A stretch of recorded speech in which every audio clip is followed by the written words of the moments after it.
Director Zachariah Trench was a complicated man. He didn't want to become the director in the first place, but as many who are called to greatness, he had no choice. He would go on to shape the Bureau for at least 2 decades, but in his quest to protect the world from what was inside the oldest house, he would destroy everything that he helped build. Here is the story of Director Zachariah Trench, the man who saved and destroyed the Federal Bureau of Control. Before Trench joined the Bureau, he worked in law enforcement, advancing in the ranks until he was promoted to a field agent of the Federal Bureau of Control. In his early days as a field agent, he investigated many altered world events all across the country, staying in many roadside motels that all bled together like a dream. He was the epitome of a good agent, smart, decisive, selfless. But working at the Bureau was the worst thing that could have happened to his family. Trench and his wife had a daughter named Susanna that they both loved very much, but one day he brought his work home with him. His carelessness and lack of proper security measures at the Bureau resulted in something paranatural, infecting his daughter.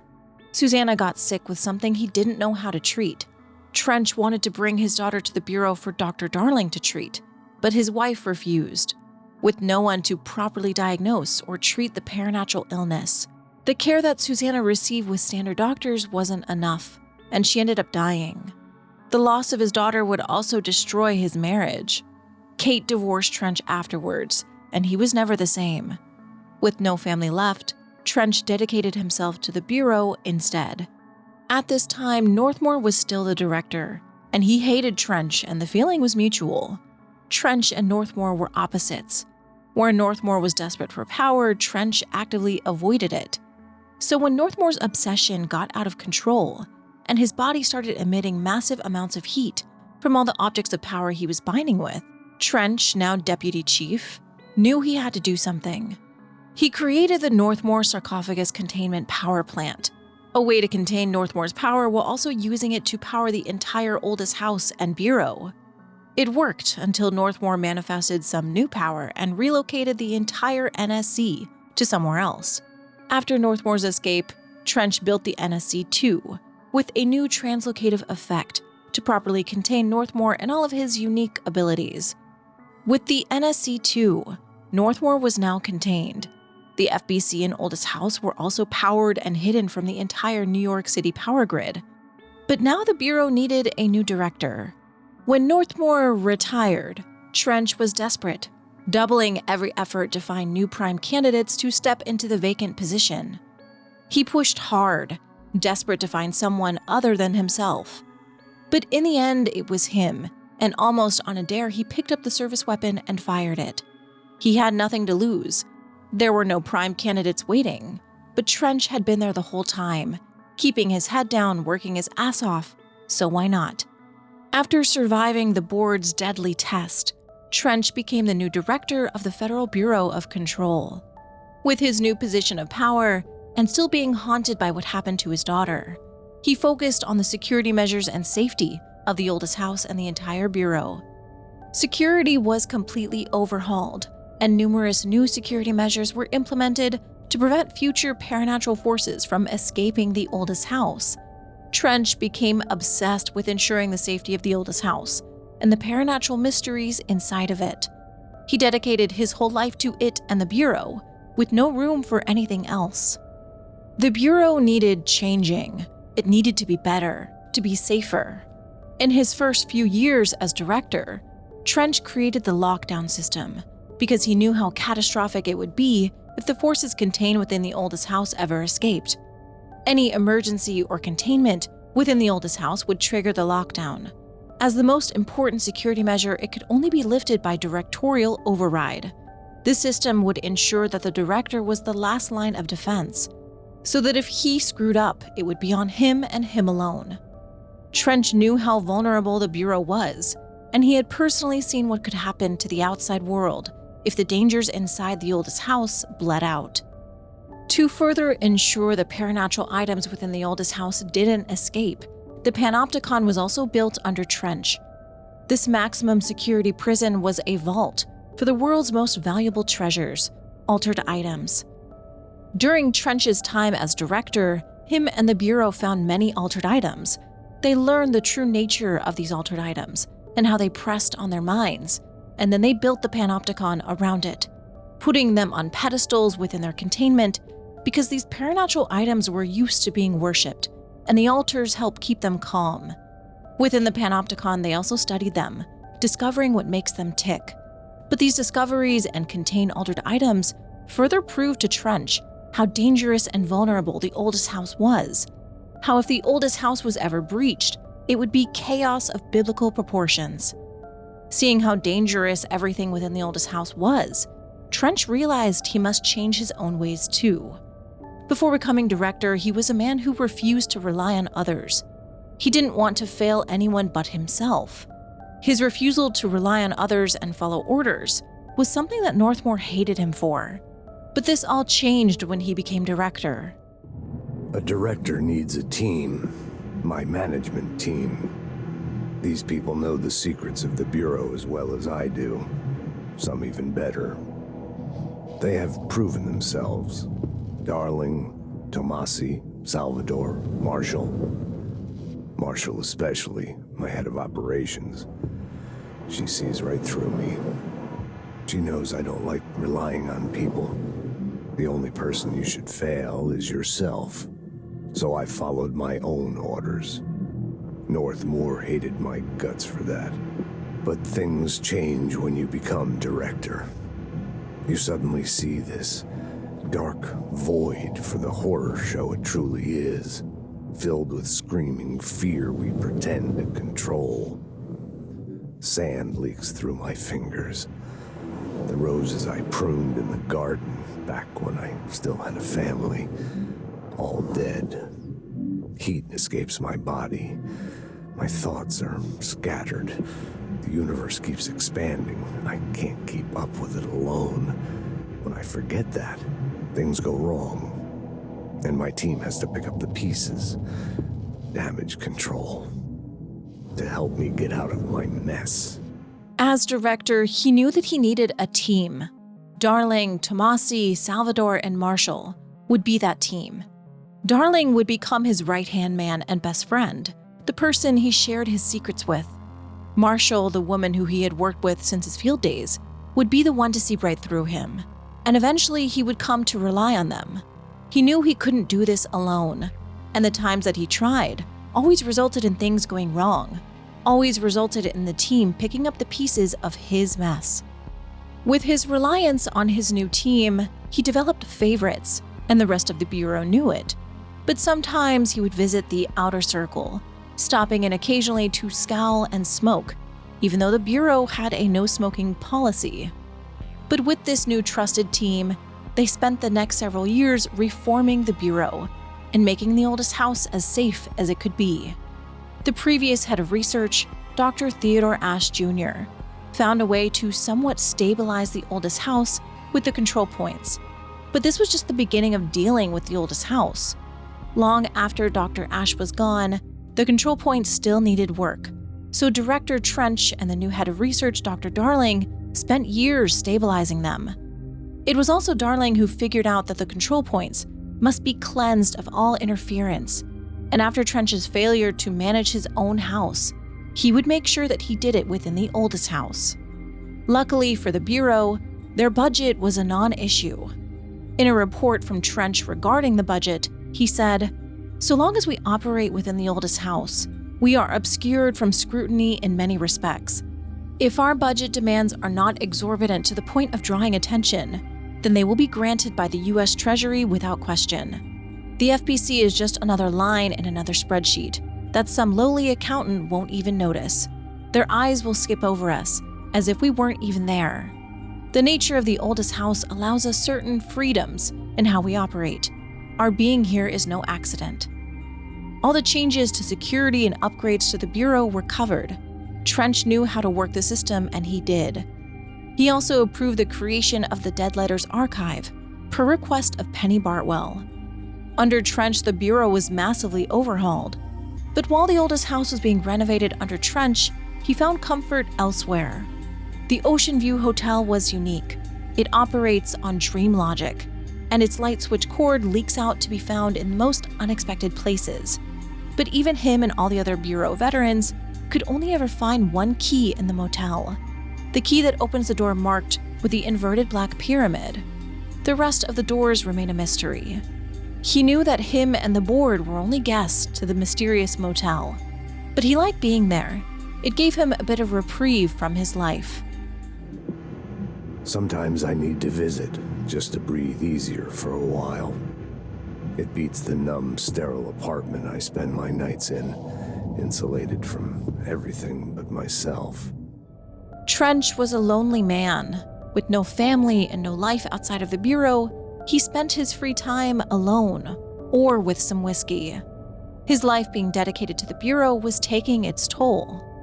Trench didn't know it yet, but this loneliness and need to keep the oldest house safe would get even worse after the discovery of the slide projector.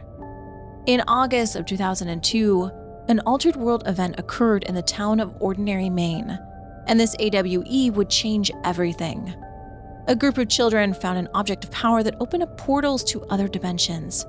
The slide projector and its mysterious slides let the children explore several worlds within them. But when the Bureau arrived to the Altered World event, it had already ended.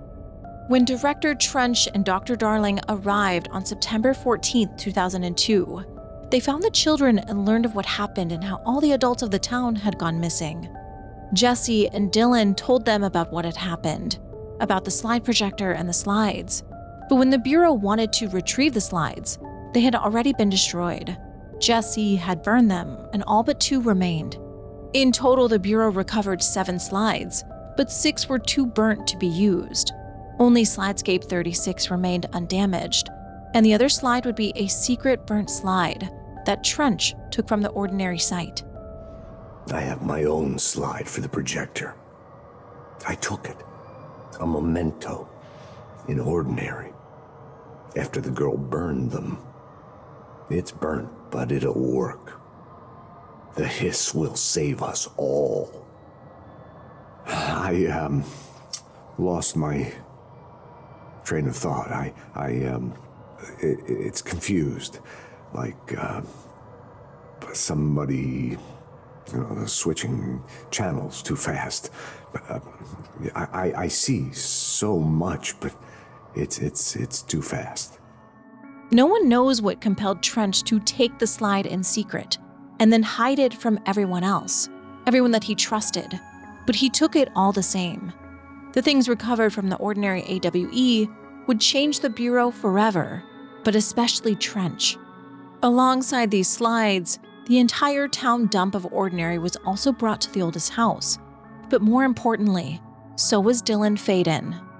The Ordinary AWE is still clouded in mystery, whether the objects of power were created by the children or whether they discovered them on accident are unknown.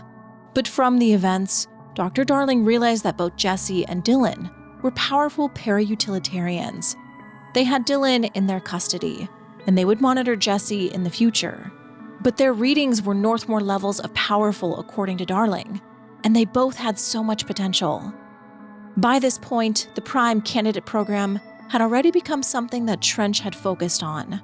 After his own succession happened by pure chance, Trench knew the Bureau needed to ensure Prime candidates were already established for when his time ended. He knew that he needed to ensure the Bureau was safe in the future. So he dedicated himself to searching for new Prime candidates and doubled every effort to do so. Which is why when Dylan and Jesse were found, it was exciting to both Trench and Darling. 2 new powerful candidates had fallen right into their lap. P1 through P5 were all false leads, dead ends and disappointments. But P6 and P7, Dylan Faden and Jesse Faden, were powerful, and they knew they had finally found potential candidates. When Jesse escaped, Dylan became their focus, but Trench would keep his distance. Dylan was an opportunity for Trench to atone for what he still blamed himself for. His daughter died, but maybe Dylan could follow in his footsteps and become something greater, the next director. The Prime candidates were their future, but Dylan wasn't what they expected. It started out slow, with an incident of excessive force that resulted in one member of Dr. Darling's team being killed. Darling tried to write it off. Boys will be boys. He needs some slack and is under stress. It was an accident. But Marshall disagreed. Unfortunately, in Trench's desperation to not fail Dylan like he had failed his own daughter, both him and Dr. Darling would fail Dylan. Trench would keep his distance, and Darling would see him as an experiment. Neither gave Dylan the childhood or care that he needed, and Dylan grew up alone. The Bureau, unfit to take care of a child, tried to create the Threshold Kids as a way to introduce paranatural topics to Dylan, which was proposed by the Bureau's parapsychologist. Trench approved her request, yet it didn't really seem to work or help Dylan. Dylan became resentful towards Jesse for leaving him behind, and he hated the Bureau for how they raised him and treated him. After Roberts, the first agent, died, Darling stopped visiting Dylan, to which Dylan begged for him to come back, apologizing for not being able to control his power yet. But Darling never came, and Dylan was even more alone than before. In isolation, his standard day was eating, watching TV, talking to himself, and sleeping. And eventually his TV privileges were revoked because of his hostile behavior. Over time, Dylan became more hostile and more dangerous, and eventually he was moved to the Panopticon for isolation, considered a lost cause, becoming just another item for the oldest house to hide. Which meant that for the Prime Candidate program and for Darling and Trench, Jesse was the only possible option. While Dylan was considered a failure, and Jesse had escaped, they at least still had the slide projector. Trench and Darling wanted to research the slides and the worlds within them, so they set up a secret area within the ashtray maze to do so. Trench never wanted to bind to an object of power, but the ashtray and cigarette shared his same goal: security and safety. Trench originally didn't want to repeat the mistakes of Northmore, which is why he avoided using objects of power. He didn't want to lean on things he couldn't trust, but the ashtray and cigarette object of power were different. By binding to it, Trench could have the strongest lock in the oldest house. Only the binder can use the maze, and those who the binder allows inside. So Trench gave Darling and his team access to the secret area. Here, Darling and Trench could safely research the slides. They then established the Dimensional Research Department for the sole purpose of studying the slide projector. With Trench and Darling having everything they needed, they then began sending expeditions into Slidescape 36. Trench and Darling and their team ventured into Slidescape 36, the dimension with Hedron, and for some reason, Trench was desperate for this expedition. Directors usually didn't do this, nor did they put themselves in this kind of danger, but nothing was going to stop Trench from venturing inside. Multiple expeditions were sent inside, and many died within the slide dimension. Inside Slidescape 36, Jesse, Dylan, Darling, and Trench all met something different. Jesse and Dylan met Polaris. Darling would be fascinated by what he would call Hedron, a physical entity that acted as a powerful conduit for the resonance of Polaris. But Trench would experience something very different. He would leave with something else. We used the slide projector. I led the expeditions into Slidescape 36. They told me not to go. The director should not put himself in danger. I told them to fuck off.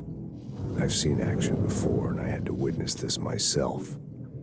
To find some meaning in all of this, I couldn't sit on my ass, alone with my thoughts, my memories. Anything but that.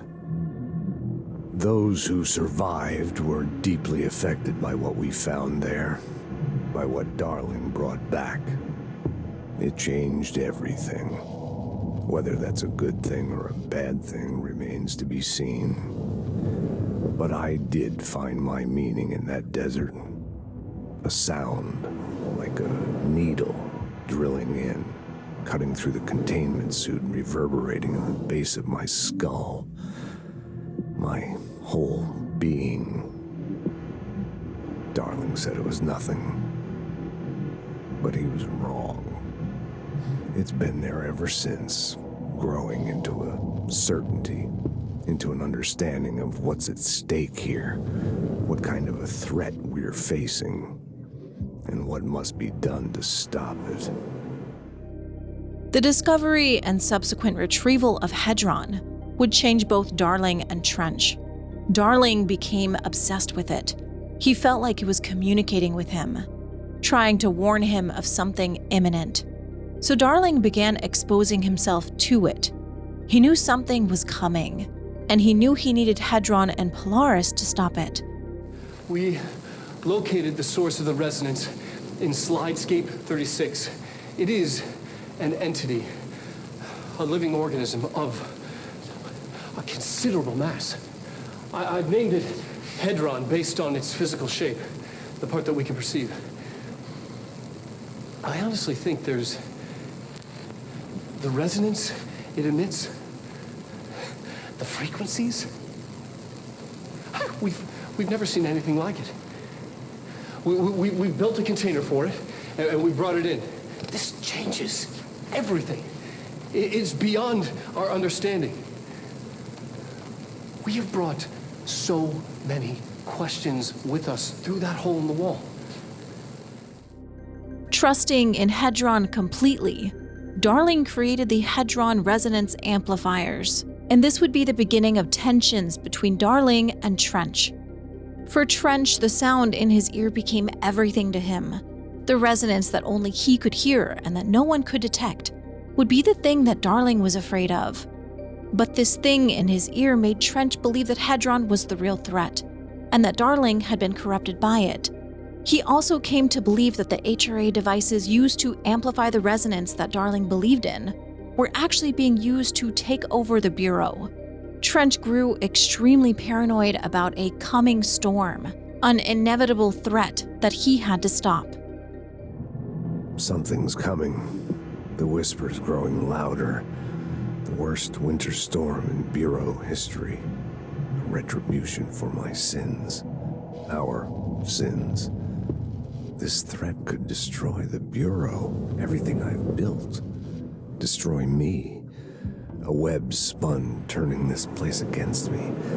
I catch glimpses of it in the corner of my eye.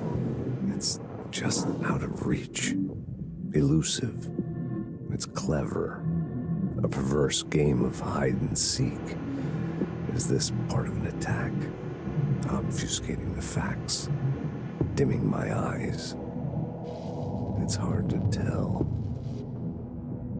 I need answers. I haven't heard back from Darling. I fear for my friend, my closest ally. I think we made a terrible mistake all those years ago.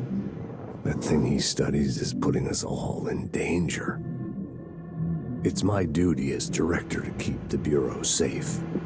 It'll be difficult. What's done can't be undone. There's no easy fix. Magical thinking is a requirement for survival. Pain and suffering are mandatory. To change things, you have to break yourself. I don't know if I have the strength. I'm old and weak. I'm afraid. I can see my hands trembling. I'm losing control. He began suspecting his closest friends and confidants. He began to believe that Darling was wrong about a lot of things, suspiciously wrong. So wrong that he suspected his dear friend Darling had been compromised. He even wanted to rescind Darling's door through the ashtray maze.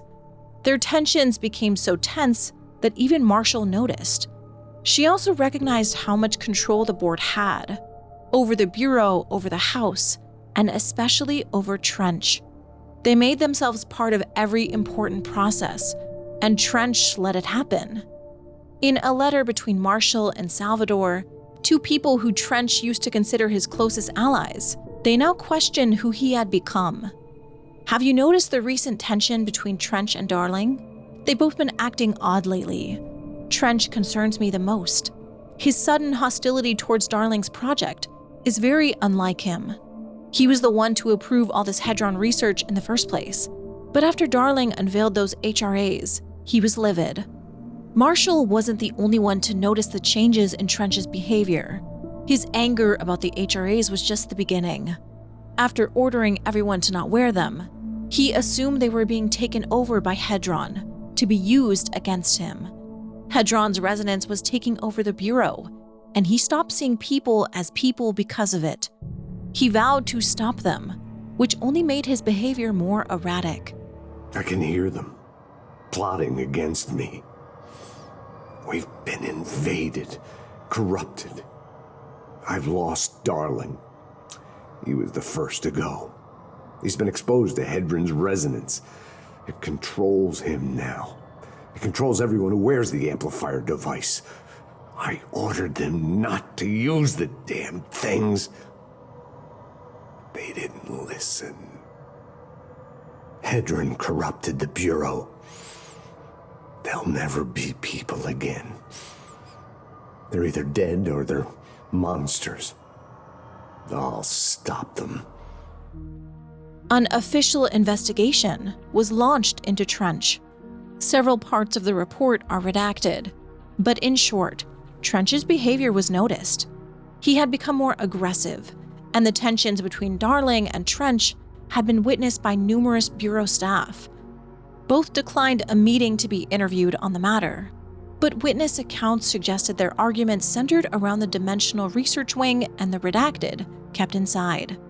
But upon investigating the matter further, the conclusion was that Trench's behavior is not indicative of any redacted, and that his fitness to lead was not in question. These internal investigations upset Trench, and he went after Kirkland, the man behind them. Kirkland, I'm growing tired of your blatant attempts to lay your incompetence at my doorstep. I know you want this to be true, but you are head of investigations. This failure is your responsibility. What did you think would happen holding a dangerous specimen in investigations? The containment sector exists for a reason. They are better trained and better equipped for this type of work.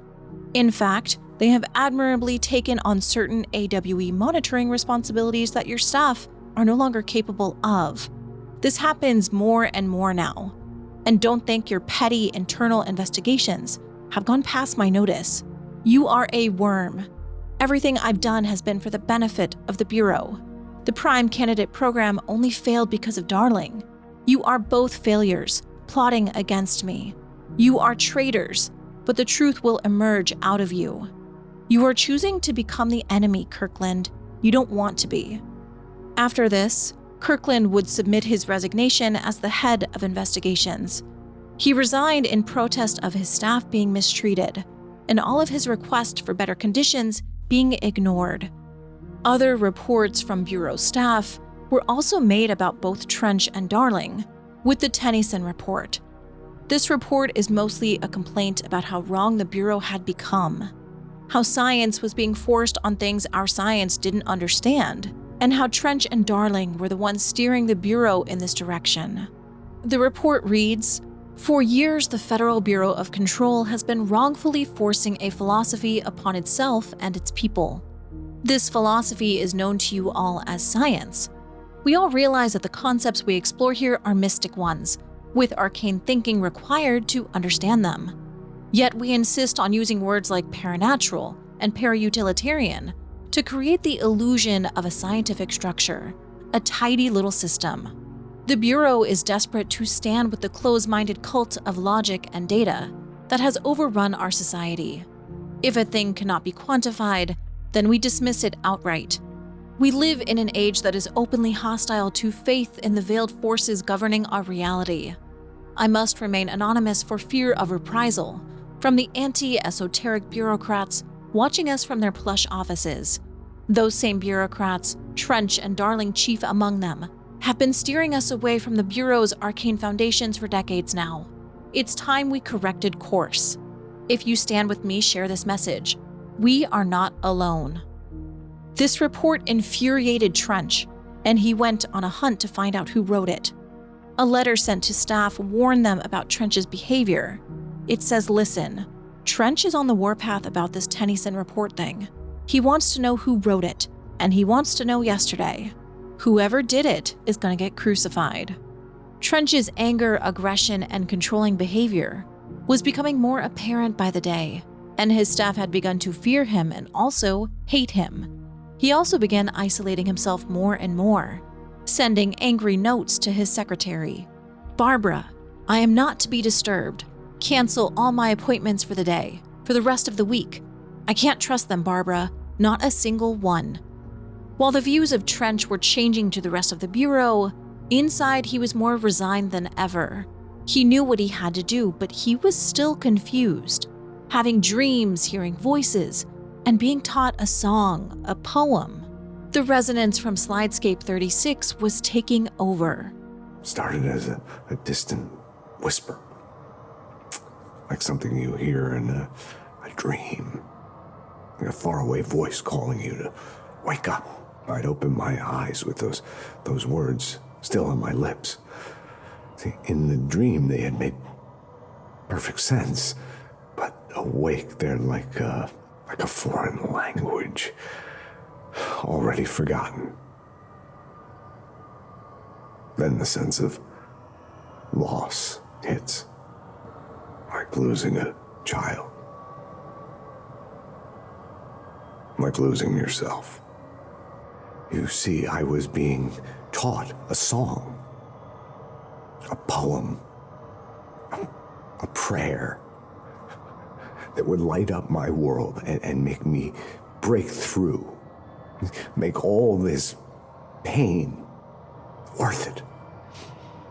Something once lost was found, and it made a home in me. A spring with, like, waves carving me, and making me see. And it grew until it filled me. And I receded deeper into myself, into this office, locked in this oldest house, which is my aging body.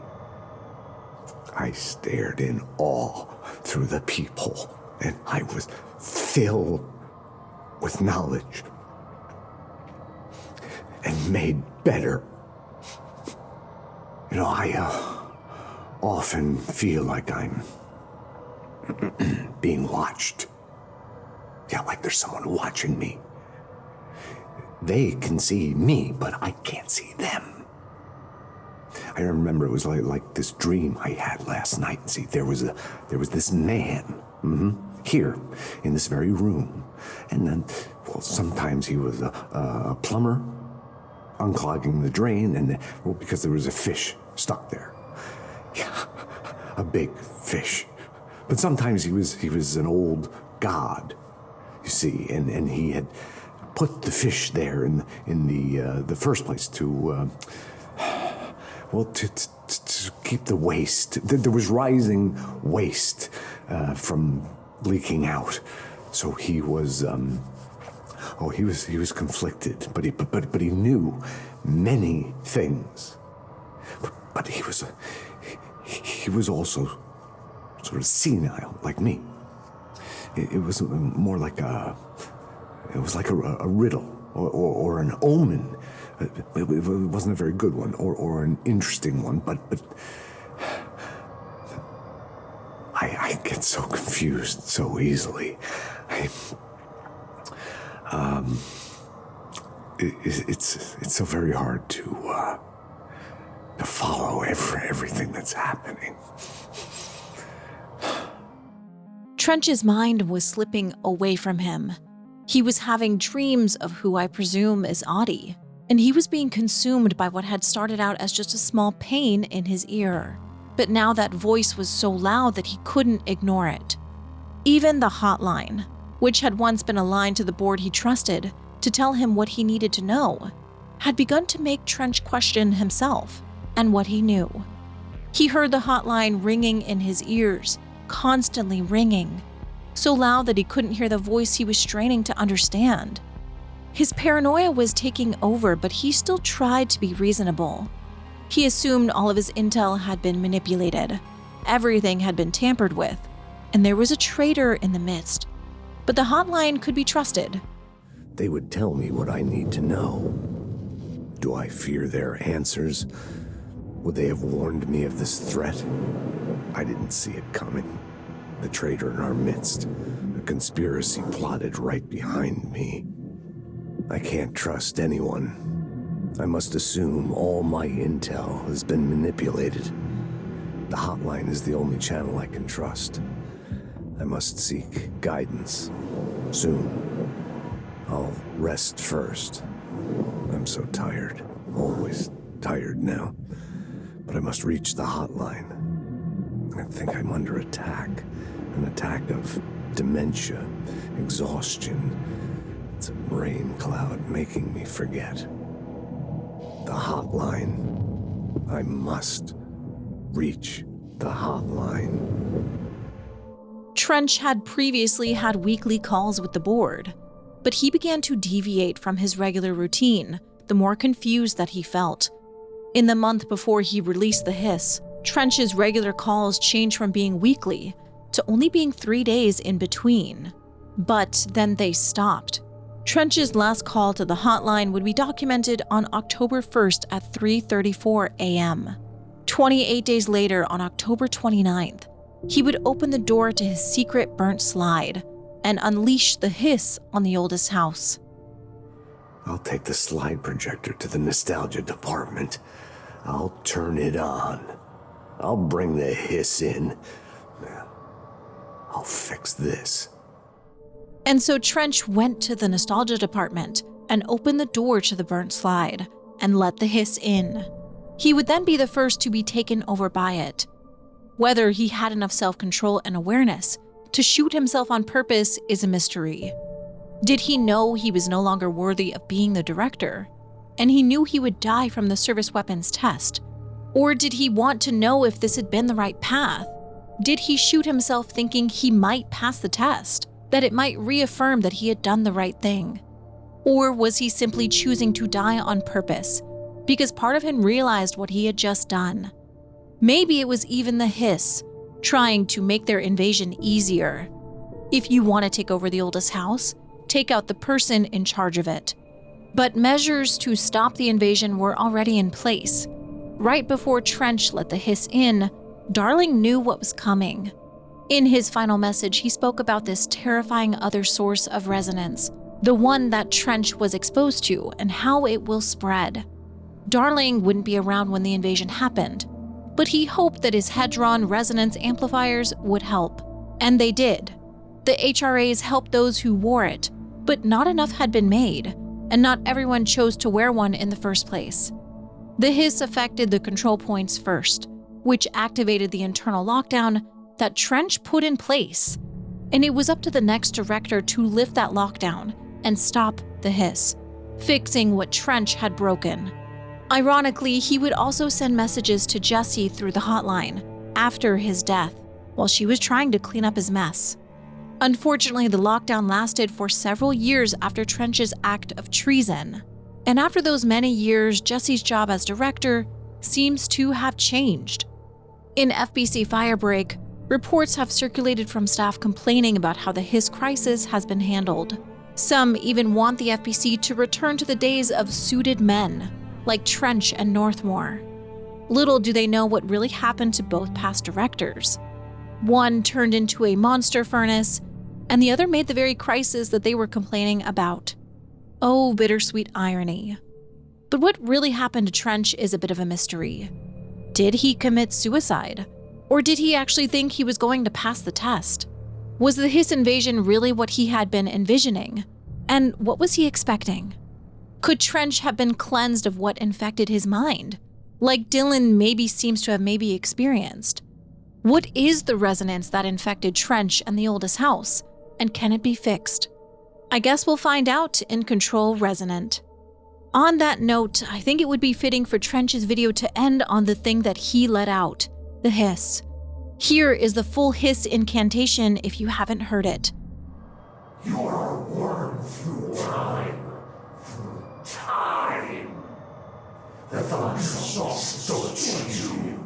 Happiness comes. White pearls with yellow and red in the eye. Through a mirror in the earth you can make right. Leave your insides by the door. Push the fingers through the surface into the wet. You've always been you. You want this to be true. We stand around you while you dream. You can almost feel your worth, but you forget. This happens more and more now. It is a mission or regulation. We wait in the stains. The word that describes this is redacted. Repeat the word, the name of the sound. It resonates in your house. After the song, time for applause. We build you till nothing remains. The egg cracks and the truth will emerge out of you. You are whole. You remind us of home. You've taken your boss with you, Hair. Most hair must be eaten. Under the conceptual reality behind this reality, you must want these wings to drag it away. After the song, time for applause. This is cliche, death out of time. Breaking the first, the second, the third, the fourth wall, the fifth wall, the fifth floor, no floor, you fall. How do you say insane? Hurts to be happy. An earworm is a tune you can't stop humming in a dream. Baby, yeah. Just last, so safe, and nothing to worry about. Ha! Fun. The last egg breaks now. The hole in your room is a hole in you. You can't be letting you in through the hole in you. You have always been here, the only child. A copy of a copy of a copy. Orange peel. The picture is you holding the picture. When you hear this, you will know